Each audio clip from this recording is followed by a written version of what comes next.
Good afternoon. This is Mickey. Today we're going to talk about setting steps for success. First step we want to take is setting our dreams, our goals, our ambitions. Take the time, write it down on a piece of paper. Don't just come up with a fictitious list of you sat around with the drinking buddies or some friends and you're just, making these wild dreams. Set some real dreams, some real ambitions, some real goals. But as you set them, know we got to work for them. Know it's not going to be easy.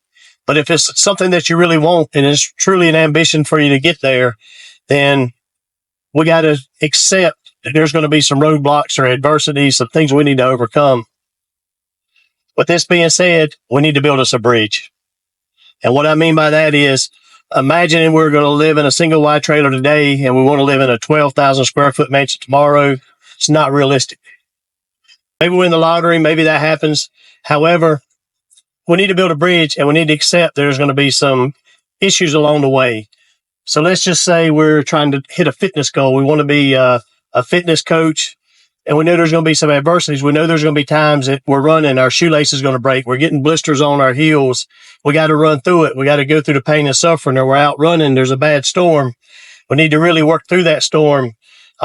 Starts hailing. All these are adversities that are realistic, that can happen, but we got to push through them. Let's say you're an hourly employee and you want to be a salary employee. You're not just going to be able to do your job just like everybody else is doing their job and expect that you're going to move up. So we got to build that bridge, and we need to set some stepping stones on that bridge to know we're going to have adversities to fight. That way it makes this goal more realistic, more achievable, and more than likely we can achieve this goal. We'll try to reach that success point. Third thing on our list we're going to talk about is change. Using some of the same examples that I just used. If we're an hourly employee, we want to be a salary employee, we need to start changing some things. We need to start, maybe it's cleaning a little bit different than everybody else is cleaning. Maybe it's going to some extra meetings or being on a safety committee or trying to help the bosses figure out ways to cut costs. There are a multitude of ways that you can start applying yourself to show that you're interested and want to move forward. Maybe it's going to take some extra classes, or you're talking to the boss about certain schools or things you could go take and learn that helps apply to your job. Maybe it's stuff that they have available. Maybe it's internal training that they have. Those changes, and the change could be is maybe I'm 50 pounds overweight. Start walking a mile a day. Everybody can try to do that. If you're unable to walk, see if you can get in the pool and do some swimming. Definitely we can push away from the table, cut our calories back. Maybe it's only cut 50 calories off today and 100 next week and 200 next week. We can make small goals to make the change not so drastic and feel like it's an unachievable goal. You base those things based on your lifestyle, based on your habits of success.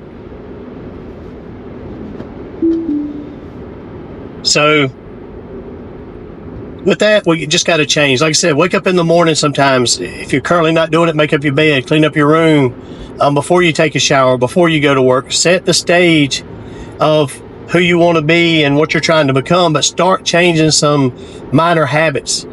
As you change these habits, things will become more and more realistic. Hey, I can do this. I lost 2 pounds this week, or I lost 2 pounds last month.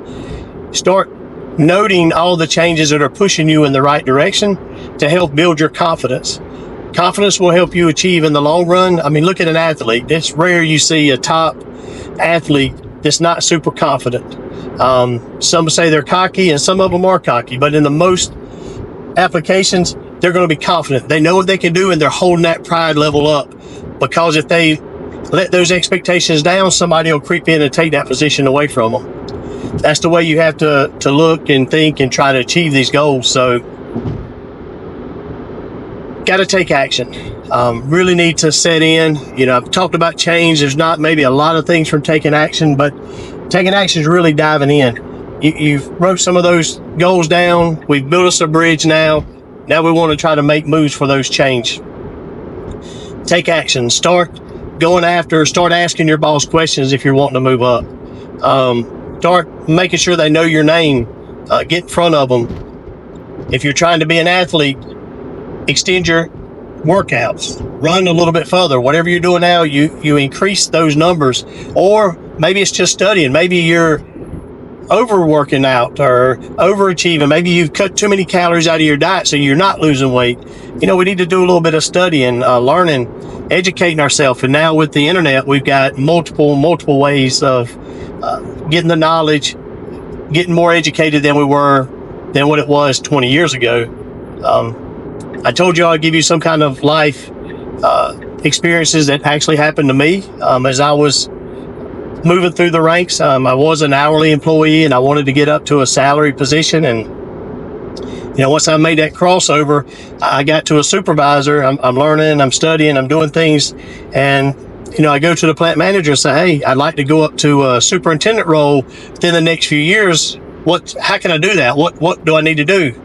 First thing out of his mouth is, if you don't have a 4-year degree, you'll never be a superintendent.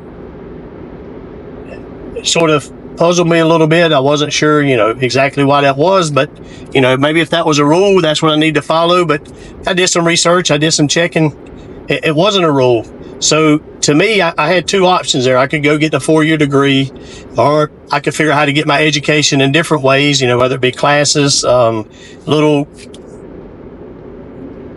training courses that you could go through, or maybe it was just applying myself and being around people who knew what they were doing, and I tried to take and learn from them over the next several years. So what I really did is I took what he said to heart. He sort of gave me a realistic application of I couldn't do it, and I wanted to prove that person wrong. So all of a sudden I've become really determined that my real goal in life was not to be a superintendent or a plant manager. My goal in life was to prove that manager wrong, that I could get the knowledge and the training and show that I could do what he could, maybe in a different route. There wasn't just one route to succeed. So with this, I started applying myself even harder, started pushing my hours. Of course, I worked a lot of hours during this time, but each hour I was there, I was learning. I was trying different things. I was getting around the people who knew stuff. And when things broke, I wanted to be in the middle of that. Hey, can I work on this? Can I help you work on that? And then I would apply that knowledge.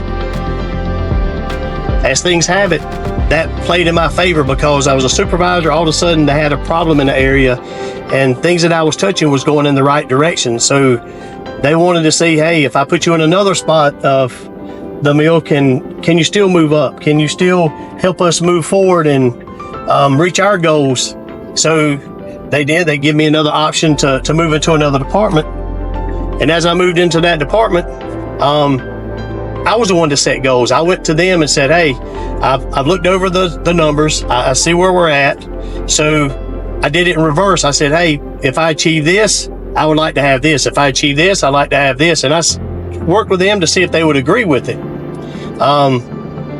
And that worked out for me. I was able to prove I took some risk, and I put some big goals out there, and I said, hey, I can reach these. I think I can do this. I think I can move this department to this spot. However, once I get there, I need you to take care of me. Luckily, I was with a company that would do that. They took care of me. They gave me the next step, and what they did is they moved me to the assistant superintendent role. As I moved to assistant superintendent, then my struggle, I'm still thinking that same plant manager was there. Can I keep moving forward? Is this a realistic goal that I can do this without that 4-year degree that he told me I just had to have? So worked for the assistant superintendent for a while, learned that position. I kept doing the same thing, getting in front of more and more people. Then the opportunity came and superintendent role opened up, which was a good thing for me. That plant manager had left. I moved up to a superintendent role. The superintendent was at that facility, actually moved up, which started to make me realize my goal was not unachievable now. I really thought in the beginning that it wasn't possible to ever think about moving up to a manager position, not just a superintendent. But I kept digging deeper and deeper, and eventually the opportunity came. I was able to move to a plant manager position, which I've done for quite a few years now with a couple of different companies. So just want to let you know, you set dreams, you set ambitions, you set goals, you put forth the work, they're achievable.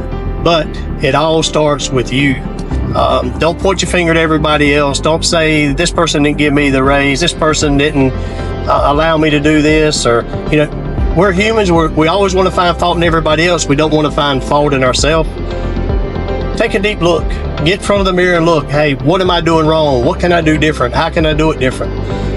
And I promise you, if you are real, if you're honest, you write these things down and you attack them, you'll reach your goals. If one thing that I've noticed in my career, not only in my career in personal possessions that I'd like to have or things that I want to acquire, I usually sell myself short.